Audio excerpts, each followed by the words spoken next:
Eric Bledsoe is one of the most baffling players the Milwaukee Bucks have ever had. He's a stud one game and a complete disaster the next. Forget games, he'll even switch between the two roles in one possession. Thankfully, we get to see the good version of Bledsoe more often than not because of Mike Budenholzer's new system literally opening things up for the muscle hamster of a point guard. And the good version of Bledsoe means we get to hear this more often. Bledsoe, cause I said so. Bledsoe, cause I said so. Bledsoe's shot profile has changed dramatically under Budenholzer. Here's his shot chart from last season compared to this year. Man, 2018 looks clean. Bledsoe has been able to have great success by cutting down on his mid-range shots and increasing his shots around the hoop. Only 19% of his looks come from mid-range, a career low, and that's down from 30% last season. Even better, 45% of his shots are coming at the rim, where he's finishing 73% of the time. Both the frequency and field goal percentage rank the 95th percentile for point guards, according to Cleaning the Glass. The floor spacing has opened things up for him and allowed him to maximize his quick first step and incredible strength. Even with the defense set here, Bledsoe is able to attack his man and get to the basket without any help from the defense. In fact, two Blazers have their backs completely turned to Bledsoe due to the off-ball action. Here again, the Spurs defenders are completely out of position due to the threat of the outside shot, allowing Bledsoe to have free reign of wreaking havoc on his man. When his lightning first step doesn't work, he can use his bowling ball of a body to create space with the defender and finish through contact. And one! Get off me, bro. Bledsoe does a lot of his damage in pick and roll and in transition. He's a primary ball handler on pick and roll in 26.8% of his possessions, by far the most of any play type for him. He's also very good, averaging 0.985 points per possession.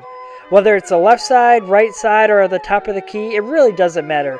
Bledsoe is a legit threat when he has a ball screen. The spacing is also key in the pick and roll, and it allows Bledsoe to leverage all of his strengths. When he drives, Marcus Gasol is unable to come off his man in the corner due to the threat of giving up the long ball. That completely opens up the lane and allows Bledsoe to get all the way to the hoop for the finish. And if the big switches on him, ooh boy, watch out, it's trouble in paradise. Bledsoe completely crosses Aldridge here and gives him the business on the drive. Check out here as he tosses the ball back to Lopez following a mismatch with Andre Drummond.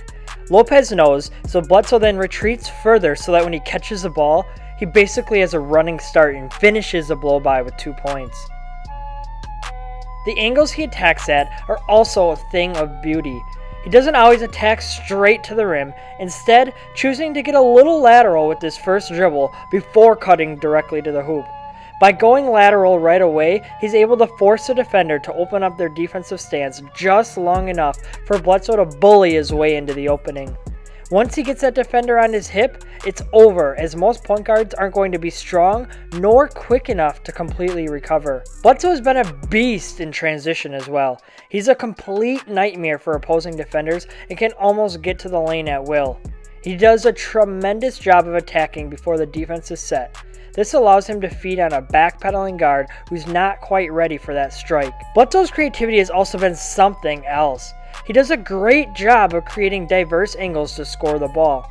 As a little guy, he often uses the rim to protect his shot and create some separation between him and any potential shot blockers. That's huge, and it allows him to finish at the rim at such a high percentage. Overall, when Bledsoe is on the court, the Bucks' team field goal percentage rises at the rim thanks to his ability to get to the basket and finish. He's been one of the players who's benefited the most from Budenholzer's system, and he'll continue to use his quick first step and bully ball mentality in order to get to the hoop and finish it with a high percentage. Thanks everyone for tuning in to Bucks Film Room. For all of my work, you can find me on Twitter @BucksFilmRoom. Catch you next time.